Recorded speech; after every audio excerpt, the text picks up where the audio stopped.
नमस्कार दोस्तों, उषा की आवाज़ चैनल में आप सभी का स्वागत है। हमारी आज की कहानी है गर्मी में खाना नंद बनाएगी। यह लीजिए मानवी भाभी, आपके लिए गर्मा गर्म बादाम का हलवा। मैंने इसमें ढेर सारा घी डाला है। Thank you Anandi. पता है मेरा कब से बादाम का हलवा खाने का मन कर रहा था, लेकिन इतनी गर्मी में हिम्मत ही नहीं हुई इसे बनाने की। चलिए अब आप बादाम का हलवा खाइए, मुझे जरा कुछ काम है, मैं आती हूँ। आनंदी, तुमने मानवी के लिए हलवा बनाया लेकिन मेरे लिए कुछ नहीं। भाभी, मानवी भाभी तो प्रेग्नेंट है, इसलिए मैं उनके काम कर देती हूँ। तो क्या हुआ, मेरी भी तो तबीयत खराब रहती है। तुम्हें पता है 3 दिनों से मेरी कमर में कितना दर्द है। अब इस कमर दर्द में मैं खड़े खड़े किचन में खाना कैसे बनाऊंगी।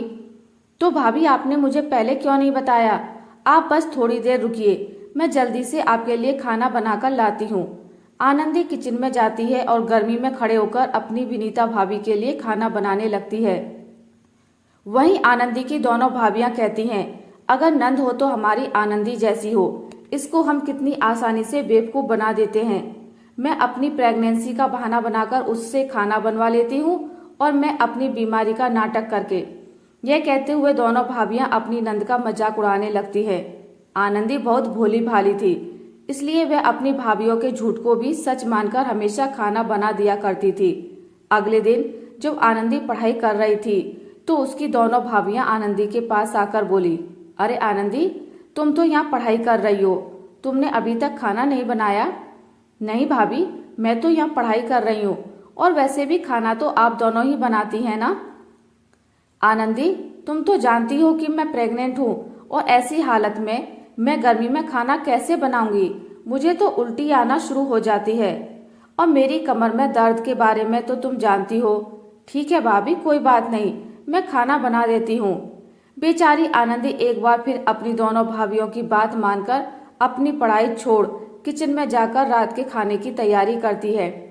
यह क्या आनंदी बेटा, अगले महीने से तेरे एग्जाम है और तू खाना बना रही है।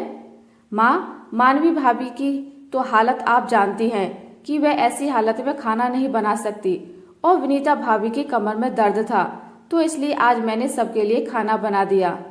आनंदी की बात सुन आनंदी की माँ शांता देवी अपनी दोनों बहुओं की तरफ देखती है और उनसे कुछ न कहते हुए चुपचाप खाना खाने लगती है। आनंदी, क्या तुम कहीं जा रही हो।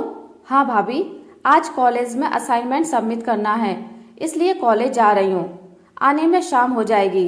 हे भगवान, अगर ये कॉलेज चली गई तो दोपहर का खाना तो हम दोनों को बनाना पड़ेगा। ना रे बाबा ना, इतनी गर्मी में हम तो किचन में कदम भी ना रखें।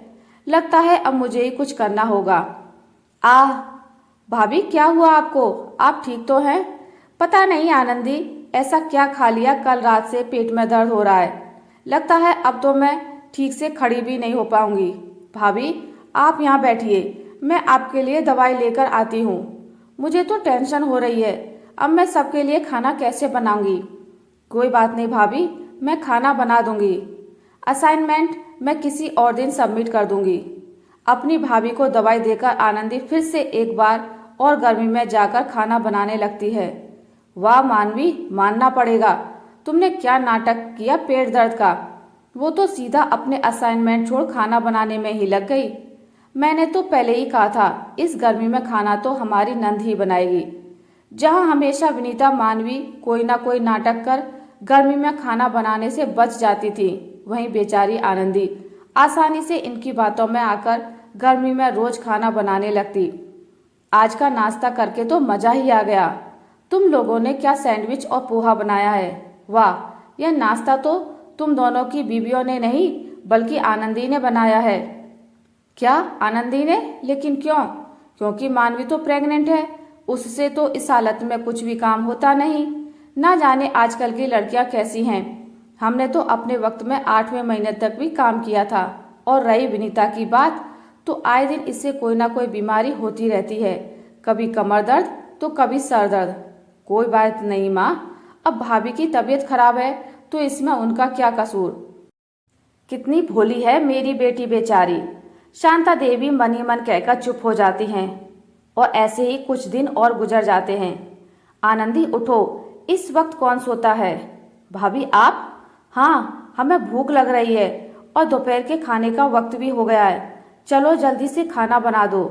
मेरा तो मलाई चाप खाने का मन कर रहा है, तो तुम मेरे लिए मलाई चाप और पराठे बना देना और मेरे लिए दम बिरयानी। भाभी, आज मेरी तबीयत कुछ ठीक नहीं लग रही है। आज आप लोग खाना बना लीजिए। क्या हम लोग? आनंदी, तुम हमारी हालत देखते हुए भी ऐसा कैसे बोल सकती हो? मानवी तो गर्भवती है और मेरी तो कुछ दिनों से तबीयत ठीक नहीं चल रही है। भला ऐसी हालत में हम खाना कैसे बनाएंगे? मैंने तो सुना है नंद अपनी भाभी का खुद से ज्यादा ख्याल रखती है, और तुम ही देख लो, तुम्हें तो हमारे हाल पर भी तरस नहीं आ रहा है।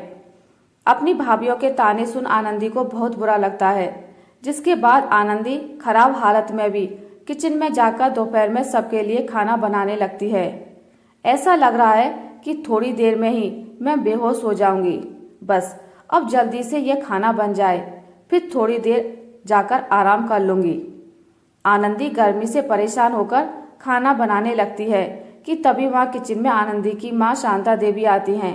आनंदी बेटा, तू यहाँ किचन में क्या कर रही है? तेरी तो तबीयत खराब थी ना? माँ, मैं दोपहर का खाना बना रही हूँ। क्या दोपहर का खाना?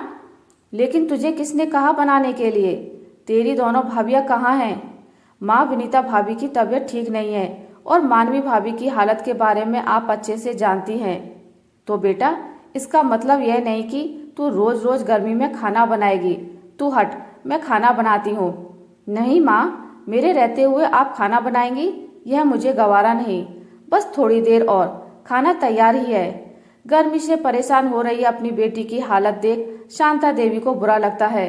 ऐसे ही कई दिन और गुजर जाते हैं, लेकिन मानवी और विनीता के बर्ताव में जरा सा भी बदलाव नहीं आता। हर रोज दोनों कोई ना कोई बहाना बना करके खाना बनाने से बच जाती हैं, जिसके चलते हर रोज आनंदी को ही गर्मी में तीनों वक्त का खाना बनाना पड़ता है। ये लीजिए भाभी, खाना खा लीजिए। यह क्या आनंदी, बस ये दाल चावल रोटी सब्जी? आज तुमने कुछ खास नहीं बनाया? मेरी कुछ तबीयत ठीक नहीं लग रही थी, इसलिए मैंने आज सबके लिए यह सादा खाना ही बनाया है। लेकिन ऐसी हालत में मैं तो सादा खाना खाने का बिल्कुल भी मन नहीं कर रहा है। एक काम करो, तुम मेरे लिए आलू मटर की सब्जी और पूरी बना दो, और साथ में कस्टर्ड भी। लेकिन भाभी, मेरी तबीयत? अरे, इतनी नाजुक बनोगी तो कैसे चलेगा? कल को शादी करके जाओगी तो वहां पर यह सब नहीं चलेगा। वहां तो सास डंडे से काम करवाएगी, समझी? चलो अब जाओ और जल्दी से बनाकर ले आओ। आनंदी की खराब तबीयत देखकर भी मानवी और विनीता को उस पर जरा भी तरस नहीं आता, और वह फिर एक बार अपनी नंद को गर्मी में खाना बनाने के लिए भेज देती हैं। बेचारी आनंदी कुछ ना कहते हुए जाकर गर्मी में खाना बनाने लगती है। अब धीरे धीरे आनंदी की तबीयत पहले से भी ज्यादा खराब होने लगती है। मैंने सोचा नहीं था कि तुम दोनों ऐसे सरप्राइज दोगे। आनंदी, आनंदी जी। भाभी बोलिए। हमारे कुछ दोस्त आए हैं, उनके लिए जल्दी से नाश्ता बनाकर ले आओ। ठीक है भाभी। आनंदी किचन में जाकर नाश्ता बनाने लगती है। वहीं दूसरी तरफ विनीता और मानवी अपनी सहेलियों के साथ एसी की ठंडी हवा में बैठकर बातें करने लगती हैं कि तभी वहां गुस्से में शांता देवी आती हैं। वहां मेरी बेटी खराब तबीयत में भी गर्मी में तुम और तुम्हारी सहेलियों के लिए खाना बना रही है, और तुम हो यहाँ आराम से एसी की ठंडी हवा में बैठकर गप्पे लड़ा रही हो। अरे माँ जी, तो इसमें परेशानी की क्या बात है?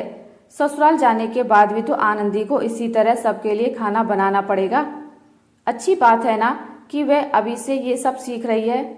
मानवी की बात सुनकर शांता देवी को गुस्सा तो बहुत आता है, लेकिन वे अपने गुस्से पर काबू कर अपने कमरे में चली जाती हैं। ऐसे ही कुछ दिन और गुजर जाते हैं। रोज रोज लगातार गर्मी में खाना बनाने की वजह से अब आनंदी की तबीयत इस कदर खराब हो जाती है कि वो एक दिन किचन में खाना बनाते बनाते बेहोश हो जाती है। शांता देवी जल्दी से आनंदी को नजदीकी अस्पताल में लेकर जाती हैं, जहां डॉक्टर उसका काफी देर तक चेकअप करते हैं। वहीं थोड़ी देर में सभी परिवार के लोग भी अस्पताल पहुंच जाते हैं। आनंदी, मेरी बच्ची, तू ठीक तो है ना? हाँ माँ, मैं ठीक हूँ। डॉक्टर साहब, क्या हुआ था मेरी बच्ची को? वह बेहोश कैसे हो गई? आज से पहले तो कभी उसके साथ ऐसा नहीं हुआ। देखिए माताजी, लगता है आपकी बेटी ज्यादातर गर्मी में रहती है, इसलिए काफी हद तक उसके शरीर का पानी सूख चुका है, जिसकी वजह से उसकी ऐसी हालत हो गई है। आपकी बेटी को अभी हमें कुछ दिनों तक अस्पताल में ही भर्ती करके रखना पड़ेगा। डॉक्टर की बात सुनकर मानवी और विनीता की आंखों में आंसू आ जाते हैं। आनंदी की ऐसी हालत को देख उन्हें अपनी गलती का एहसास होता है। पड़ गया तुम दोनों के दिल को चैन। मेरी बेटी की ऐसी हालत की जिम्मेदार सिर्फ तुम ही हो। नहीं माँ, यह आप क्या कह रही हैं? इसमें भाभी का कोई कसूर नहीं है। आनंदी, माँ जी बिल्कुल ठीक कह रही हैं। गर्मी में खाना ना बनाना पड़े, इसलिए हम हमेशा कोई ना कोई बहाना करके तुमसे गर्मी में खाना बनवाया करते थे, लेकिन हमें नहीं पता था कि हमारी इस करनी का नतीजा तुम पर इस कदर उतरेगा। आनंदी, हमें माफ कर दो। भाभी, आप दोनों मुझसे उम्र और रिश्ते दोनों में बड़ी हैं। आप मुझसे ऐसे माफी मत मांगिए। जो होना था हो गया। मैं आप दोनों को ऐसे उदास नहीं देख सकती। आनंदी की बात सुनकर विनीता और मानवी आनंदी को गले से लगा लेती हैं, जिसके बाद अब दोनों भाभी मिलकर अपनी नंद का काफी अच्छे से ध्यान रखती हैं। अब दोनों भाभी और नंद मिलकर ही सबके लिए खाना बनाती हैं। आशा करती हूँ आपको मेरी आज की कहानी अच्छी लगी होगी। अगर आपको मेरी कहानी अच्छी लगी है तो इसे लाइक करें, ज़्यादा से ज़्यादा शेयर करें, और अगर आप मेरे चैनल पर नए हैं तो इसे सब्सक्राइब करना ना भूलें। मिलते हैं एक नई कहानी के साथ, तब तक के लिए नमस्कार।